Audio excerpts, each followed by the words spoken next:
Bienvenue dans notre galaxie, une série documentaire qui vous emmène au cœur de l'univers. Épisode 1. Mars, la planète rouge. Certains l'appellent la sœur de la Terre. Mais est-ce vraiment une sœur ou une version morte de ce que nous pourrions devenir?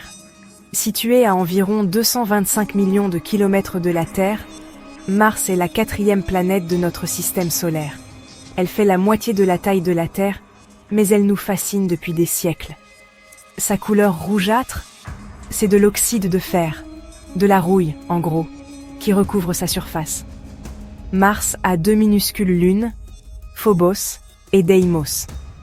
Elle est battue par de gigantesques tempêtes de poussière, un désert silencieux et gelé. Hostile, mais je ne peux pas m'empêcher d'être attiré. Dans l'Antiquité, les gens observaient déjà Mars traverser le ciel nocturne. Mais c'est avec les sondes spatiales que nous avons commencé à percer ses secrets. 1971, Mariner 9 devient la première sonde à orbiter autour de Mars. 1997, Sojourner, le tout premier robot à roues, se déplace sur sa surface. Aujourd'hui, Curiosity et Perseverance creusent le sol rouge, à la recherche de réponses. Et Ingenuity, notre premier vol de drone sur une autre planète.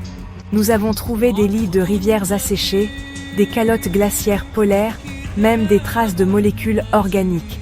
C'est suffisant pour me faire me demander, y a-t-il eu de la vie sur Mars? Ou quelque chose se cache-t-il encore sous la glace ou profondément sous la surface? Les scientifiques recherchent des microbes, des traces fossilisées, des signaux chimiques. Rien de confirmé. Mais tout reste possible. Avec la Terre confrontée à des crises, certains rêvent d'un plan B. Et pour certains, ce plan B est Mars. Elon Musk et SpaceX parlent de construire une colonie humaine. La NASA vise une mission habitée dans les années 2030. Sur Terre, nous testons des prototypes d'habitat. Mais pouvons-nous vraiment y survivre? Un froid glacial, pas d'oxygène, des radiations solaires. C'est un défi qui frise l'impossible. Mars a toujours agité nos rêves et nos peurs. Des romans de science-fiction. Des films comme Seul sur Mars ou Total Recall. Des légendes de civilisations martiennes disparues. Pour moi, Mars est un miroir, reflétant à la fois notre curiosité et notre futur possible. Mars n'est pas la fin du monde. Elle pourrait être le début d'un autre. À travers des roches silencieuses et des tempêtes rouges, Mars nous rappelle. Nous ne faisons que commencer à explorer.